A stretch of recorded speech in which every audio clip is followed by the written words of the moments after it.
lovely and darling viewers, it's Jen here at Check Her Joy, and this time I'm doing another Top 5 Wednesday. As always, the Goodreads group is in the description below if you want to check that out. This week's topic is our favorite children's books. And this is actually a top 10 list because in the instructions they said not to include Harry Potter and Percy Jackson, which is totally unfair. I mean, they're always on the tops of these lists for a reason. So I've done a top 10 list instead, so I can still include my favorites, but also talk about books that don't always get recognition. So the first book on the list is the Harry Potter series by J.K. Rowling. The first one is Harry Potter and the Sorcerer's Stone, or Harry Potter and the Philosopher's Stone. And the book series follows Harry Potter, who is a boy wizard, as he's growing up.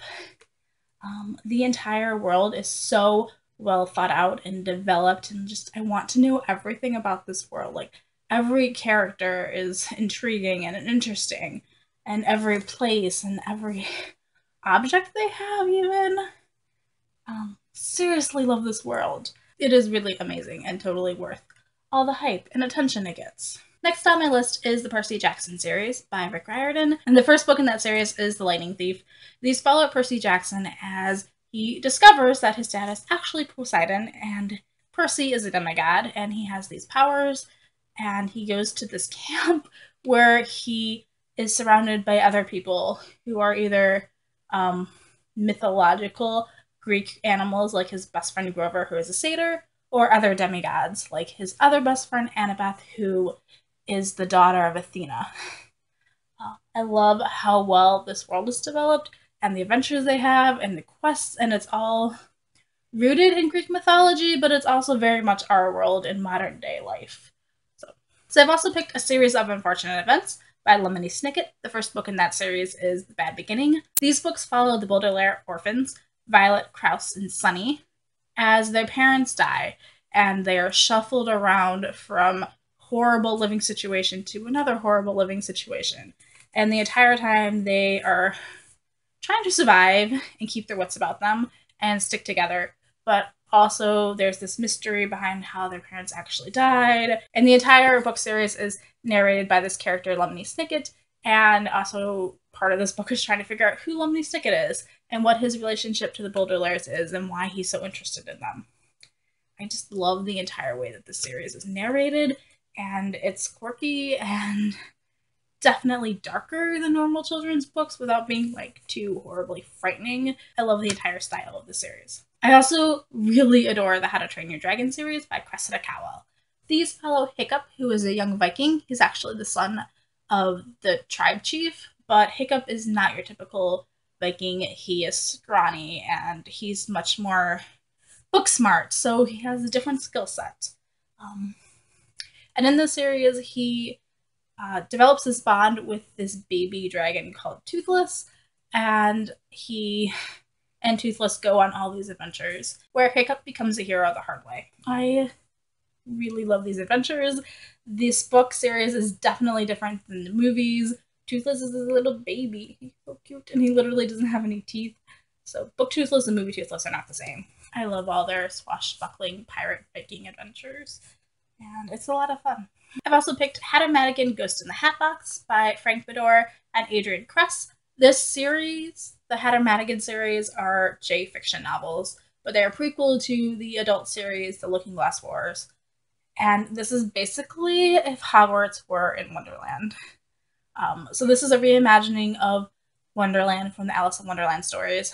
And Hatter is going to school to train to become a bodyguard, and I just love the way that magic, well, technically it's imagination in here, but it works kind of like magic and how that's woven into the story and how it feels like the Wonderland of Lewis Carroll's books. Yes, this is just another really imaginative, really fun world to inhabit, and I adore it. More like adventures, basically. Lots of adventures. Then I have Wonder by R.J. Palacio. I can't pronounce that name, honestly. But this book follows Augie, and unlike the other ones, which are like science fiction fantasy books, this one is grounded in our real life.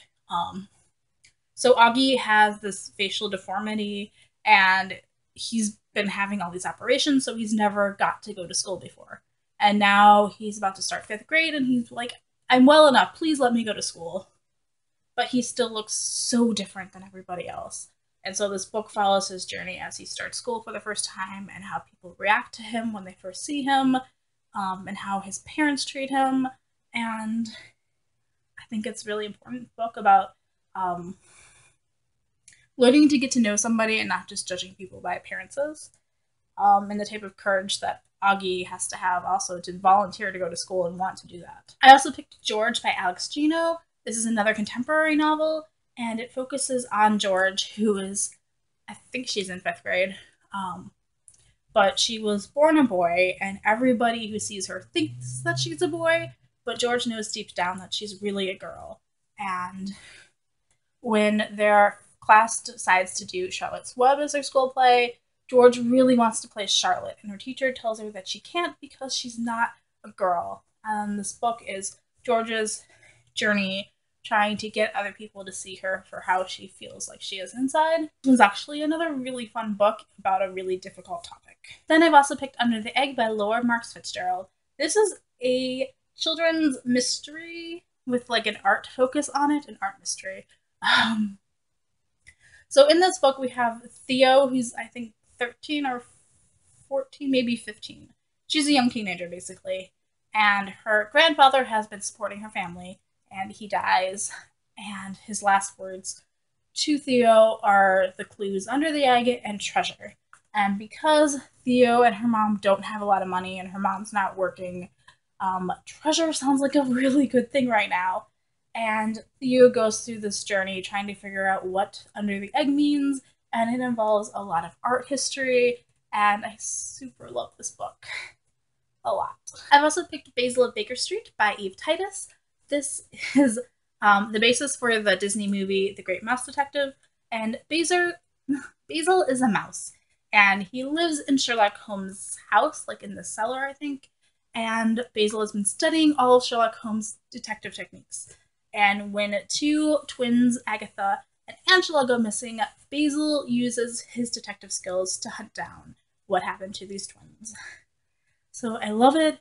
It's like a light Sherlock Holmes story for little kids with little mice and other like small animals playing the parts, and it's adorable and fun, and I love these books a lot.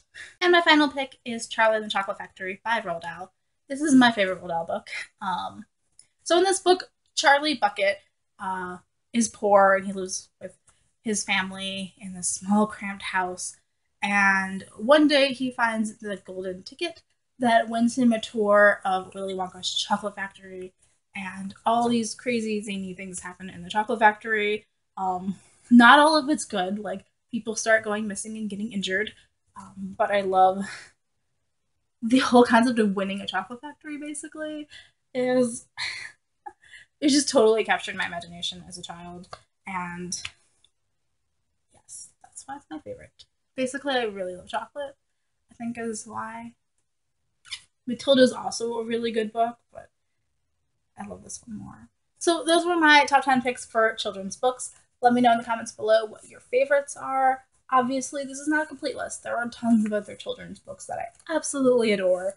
But this is a starting point, and I tried to pick books that kind of hold up, so you can read them as a child or a teenager or an adult and still really enjoy these books.